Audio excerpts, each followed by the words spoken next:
திருவள்ளுவரின் வழியில் வாழ்ந்து வாழ்வின் உன்னத நிலையினை அடைய திருக்குறளோடு நாம் இன்னும் இந்த நிகழ்விலே இணைந்திருக்கின்ற உங்கள் அனைவருக்கும் முதற்கண் வணக்கம்.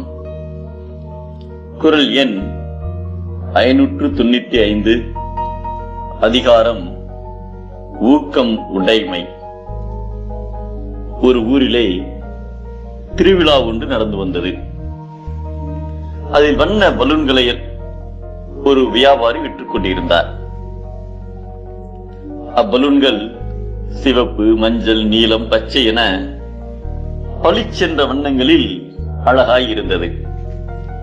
நிறைய குழந்தைகள் வண்ண பலூன்களை வாங்கி சென்றனர். அதை அழகாய் மேலே பறக்க விட்டனர்.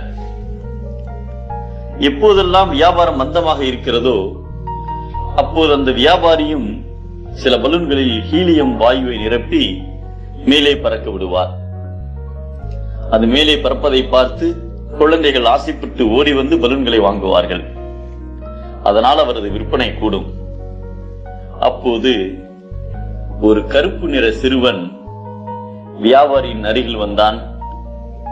அவன் அந்த வியாபாரியிடம் தனது கையில் இருந்த கருப்பு நிற பலூனை தந்து, இந்த பலூனும் மேலே பறக்குமா என்று கேட்டார்.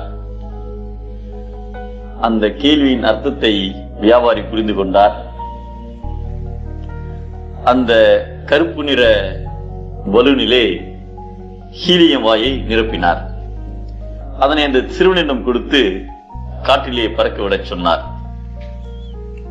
அந்த பலூனும் மற்ற பலூனை போலவே மேலே பறந்து சென்றது. வியாபாரி அந்த சிறுவனின் தோலை தட்டி, பலூன்கள் மேலே பறக்க அதன் வண்ணங்கள் முக்கியமல்ல, அதன் உள்ளே இருக்கும் காற்றுதான் முக்கியம் என்றார். தனது உள்ளத்தின் அளவிற்கு தக்கவாறுதான் மக்கள் உயர்வார்கள் என்பதை வெள்ளத்து அணைய மலர் நீட்டம் மாந்தர்தம் உள்ளத்து அணையது உயர்வு என்கிறார் நம் திருவள்ளுவர். உள்ளத்தின் அளவு ஊக்கம், ஊக்கத்தின் அளவு வாழ்க்கை. மீண்டும் அனைவருக்கும் நன்றி, வணக்கம்.